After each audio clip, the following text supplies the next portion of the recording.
welcome to We Never Met, the podcast where I have interesting strangers on every single week. And today we have, you guys can introduce yourselves. Andy Kosanke. Joe Tomcheck. And together you are... Paper Holland. We were supposed to say that together, I think. Part of Paper Holland. 2/6. Wait, One-third. I needed 1/3. I needed a Yeah. To reduce the fraction. Yep. Yeah. Always reduce. Reduce, reuse, recycle. That's the That's message. our whole motto. This is sponsored by the Recycling Board, this podcast. So yeah, how many members are there together? Six. Six on a normal day.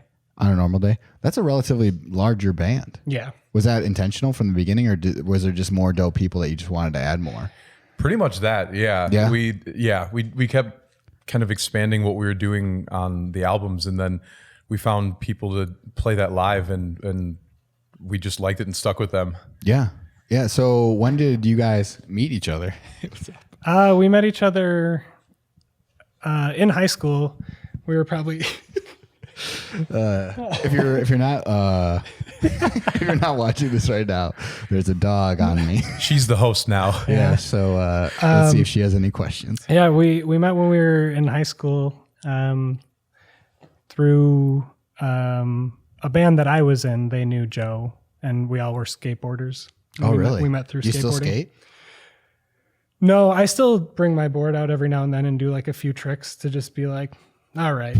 And then I like go in and ice my legs and that's it. So I do it. I just take it out once a year, twice a year, and do a couple tricks and then go back in the house. I don't have a board Still got anymore, it. but I play on Tony Hawk all the time. Still super good. Yeah. No, I skateboarded on a tour that we did early in the summer. Really? Sam Morgani, whose studio we're in right now.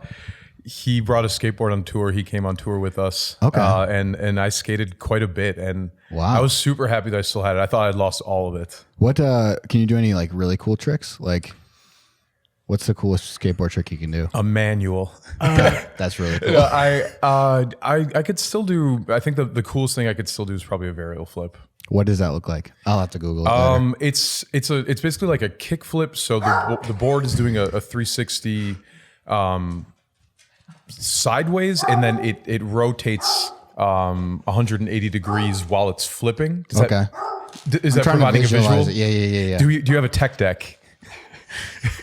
I'll have to put it on the screen while you're talking about it. Yeah, it's like it's a 360 one way, and the board rotates from like nose to tail, flips around. Okay. So I hope I'm explaining it right. It's cool. It's kind of an in between of like it's like if you can't do a 360 flip, which is the kind of like a standard bearer of like you're at a different level of being a skater. Yeah. That's like when you've kind of You made it. you've arrived. Yeah. You can still do those, can't you? 360 flips? Yeah. Hell yeah. Every day, all day. The coolest trick I can do is a switch, no comply, big flip. That sounds cool. It is. You are Explain it correct. visually. Oh, geez. That one, I don't know how to explain that one. There's a lot going on that one. Yeah, your body does a 180. Your board does a 360 flip. Okay. I guess that's not that difficult to explain. No, you're better at that than I am. Yeah. Can you picture that? Yeah. Yeah. So, because when you watch like X Games and stuff, I know a little bit about skateboarding from playing Tony Hawk, but that's about as much as I know. So when they like say like, yo, grapefruit 1060, you know what I mean? I'm like, is he making this up on the spot? It seems made up. I think it's the lingo is really deep. It is. It goes so deep. It's like for people who get into it, if I say SSBSTS, that means something to them. Switch stance, backside, tail slide. Dang it. Yeah, it's deep. And I was trying to unravel the mystery in my own head. Yeah, but it's something, and Tony Hawk did honestly help with it. When I got into skateboarding, Tony Hawk was my biggest I guess resource for figuring out all the different things that I couldn't do yet. Yeah. Who did you play on the game? Like, who were you? Was Rodney Mullen in the first one? I think he was. Back in the day, I was a super big Rodney Mullen fan. He's kind of the godfather of, he is the godfather of street skating. He pretty much invented everything, every basic trick and a lot of advanced stuff too that is in street skating. He was the first person to do a riding ollie, I'm pretty sure. Oh. Like he really did it all first. Stuff? Did he get to name the moves when he made them? They're all called the Mullen. This is Mullen 1 through 50. Yeah. Which one can you do? Yeah. I can do 8, 15. I don't know that any are actually named after him. I don't think so either. He was very humble. He's a super soft-spoken guy. He's not someone who's that's kind of part of his allure. I think his legend is that he's such a low-key guy, but he invented all this stuff, and he's not what you'd think of as the prototypical skater. He's not really edgy or punk or anything. Have you ever met him? No. Oh. I don't know. I've only met a couple skateboarders. I don't even remember who they were. I got really close to Tony Hawk. That's our friendship kind of. Our friendship kind of faded. After a little bit. Yeah, he had other things to do. He knew I just wanted the pizza rolls. So you met in high school, and were you guys playing music at that point, or were you guys? I was in a band when I met Joe. What band? They were called Tragic Hero. Nice. Sure. Like you said they. Like you were distancing yourself from it. They were. They called it Tragic Hero. Yes, we were called Tragic Hero. I was not on board. Yeah, actually, there's a funny story about Tragic Hero with Joe. Yeah. That I don't remember how it happened, but we were part of this contest to play at Summerfest or something. Do you remember if that was the... Yeah, that was what the winner got. Yeah, so there's a contest of like local music and high school bands, I think specifically. Like show us your music and compete and whatever. And I think we took like 3rd place, and Joe stole the cake. Like really? Joe came and watched and saw us not win and was like, well, I'm going to take this. And then we all ate the cake at my house. Oh, really? we were winners anyway. We took the cake. Yeah. Not the prize. Literally. Yeah. Literally. Didn't take first, but we took the cake. I thought they got robbed. Why did they have a cake? For the winners, I guess. I've never seen. I don't remember, but I remember your mom being surprisingly cool with me doing that. I think she was a little upset you didn't win. She was like, "There's a cake here," and we were like, "Do you want some?" Yeah, sure. Yeah, take I guess. Wow. I think that was when I was like, "Congrats, losers! This guy's in." Yeah, we're gonna make a band. Yeah. So what were you doing in high school? I was skateboarding and just hanging out. A lot of my friends, there was just a cross section between people who skated and played music. And then when I started hanging around you through our mutual friends and I saw what the band was like, and that really took off for me. I really wanted to be a part of it, but I didn't play anything at the time. Okay. But I went to Milwaukee High School of the Arts for creative writing. Gotcha. So I had just notebooks of poetry and stuff like that and then eventually I just converted that stuff into lyrics, and I would just give them the lyrics. Joe wrote a few lyrics for songs that Tragic Hero played. Oh, really? Yeah. You're like he was sort of like a ghostwriter. He was like, who's Elton John's? Bernie Taupin. There you go. Yeah, I'm the Bernie Taupin of Tragic Hero, a band you've never heard of. Yeah. Yes. That exactly. Andy wants to distance himself from. No, but I really wanted to be around them. They're great guys. Let's make one thing clear. Yeah. There's nothing wrong with Tragic Hero. It was just a very long time ago. Yeah.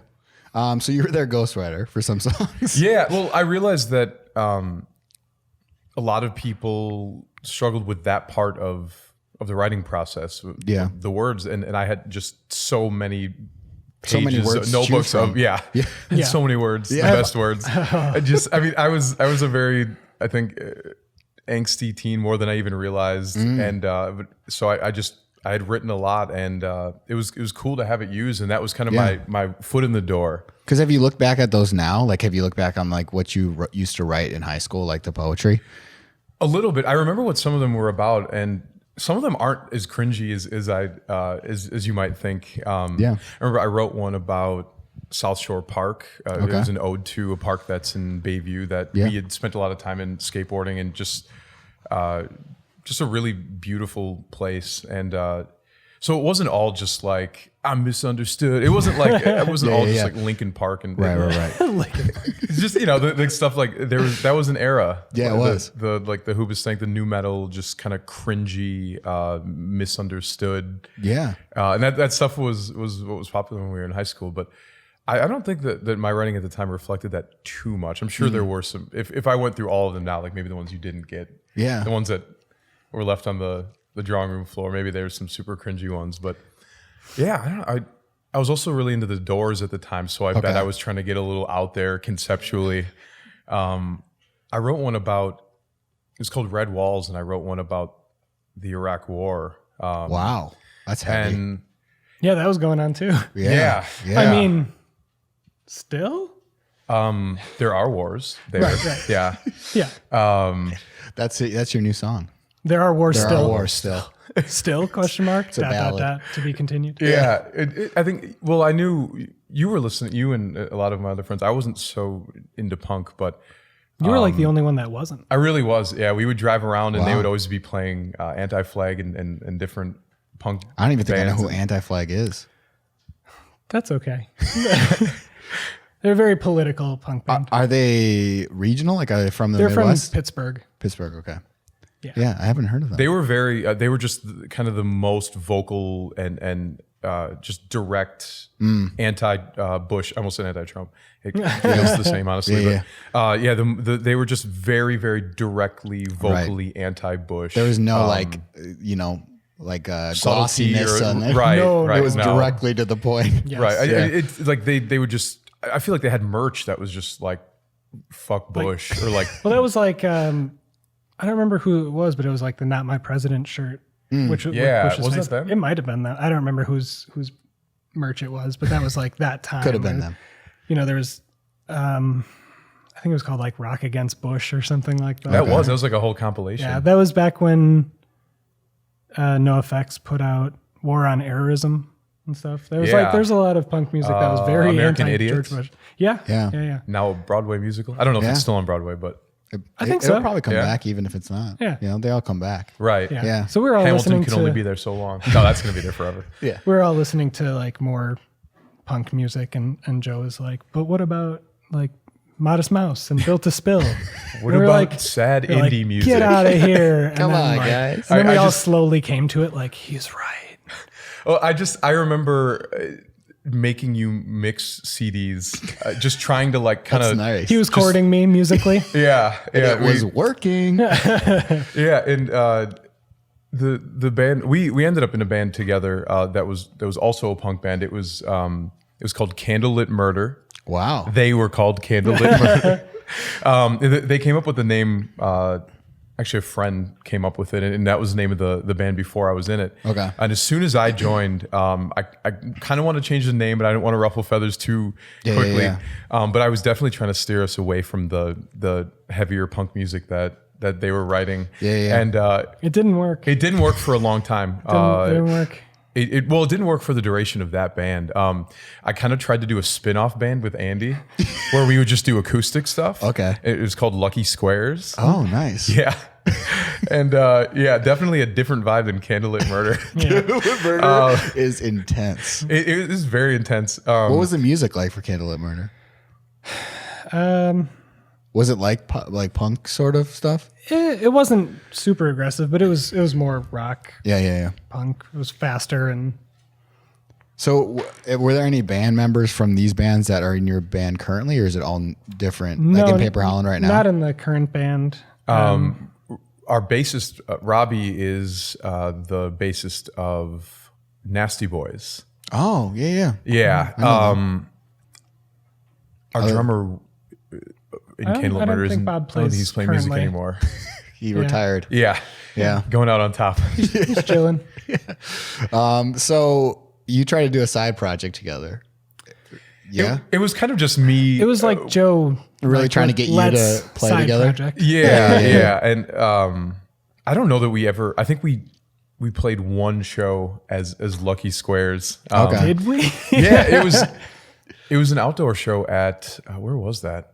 I feel like it was outside of Milwaukee. How long ago? This would have been this is in high school, so it's I would say 2003 or 4. Okay. Probably maybe a Pre-high little bit school later this than was. that. No, Oh, sorry, this was- pre-graduation. Oh, I was like, whoa, this is really far. Yeah. Yeah. But yeah, it didn't take off the way that I wanted it to. Trio, make a decision. You could do it. She's old. She's trying. I believe in you. Do you We help? need like a step stool for her. Oh, thank you so much. There we go. So give me a mic. Yes, so that would have been around like 2002, 3, somewhere around there. Okay. Yeah, and then after that, so you don't remember playing the show, but it happened. You blocked it out. No, yeah. They played the show. I don't remember most of the shows. I mean, they were just a very long time ago. Yeah, but I remember it was fun. But that's a lot of bands to go through to get to this point. Even that, were there more after that? You've been in a lot. I've been a few more in between than I had. But okay. For a while, Andy wasn't playing music, and really, no, a little while, not a terribly long time. It was a bit. I was in 3 bands at once. Oh, geez. And I sort of burned myself out. And then in high school, which is crazy to me. Yeah. We would practice back to back in his basement. Seriously? Yeah. It's like a job. Yeah. I mean, it's not super different now, but yeah. But yeah, but the perspective is different now, I'm sure. Yeah. It was a lot, and yeah, it was nice to take a break. So what 3 bands were you in at the same time? Tragic Hero. Yep. Candlelit Murder and Fly By Night. And don't forget about the trio or the duo. Oh, I'm sorry. That would be 4. 3.5. I have I have no recollection of it. And the drummer from Fly By Night is the other nasty boy, Joe Tomcheck. Oh, wow. I mean, so have you guys met a lot of people then doing music here that, like, what do you feel about the music scene here in Milwaukee specifically, since you guys have been in it for a while? It's changed a ton. Yeah, I think it's cooler right now than it's ever been. It's more collaborative. It's just deep. Yeah. There's so much talent here and people doing it on a level that it just didn't feel like was being done for a long time. I think that the passion and institutions like Radio Milwaukee who are bringing that more to the forefront, it's just it is a very different scene than even 5 years ago, but especially 10 years ago. Yeah. It feels a lot more connected, and I think the internet helps with that. But for sure, I think there's a lot more of an identity to Milwaukee music now. Right. And that keeps evolving, and that looks a little different every year, but yeah, this is a really good time to be a musician in Milwaukee. Because how old is Paper Holland as like a band? When did you guys start? There are 2 schools of thought. Well, we started playing music together for Paper Holland in 2008. Okay.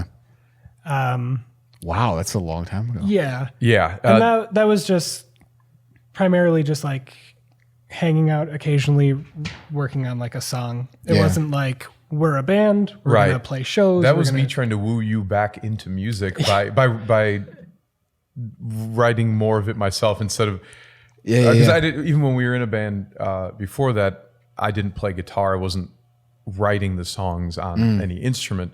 So I sensed that to kind of get the sound that I wanted and to get Andy involved, that I would just have to do a little bit more legwork from the start. So I just started writing songs, and then I would put them on MySpace and tell Andy to listen to them. Yeah. And then he would come over to our friend's house who had a laptop with GarageBand on it. That's where I was doing all of that. Yeah. And he would add parts to it, and then I think we would like re-upload it to MySpace or something like that. But nice. Yeah. So I think that a lot that of sort versioning. Of yeah. So yeah, that was So 2008 was the beginning of it, as far as the concept of it. Yeah, like laying a the new foundation. project. So how long did you take a break before you decided to come back, before all his wooing worked? The wooing worked pretty quickly. I was very was it like years that you were like, I'm done? Yeah. Wow. I mean, I still played guitar, but I wasn't in any bands. Yeah.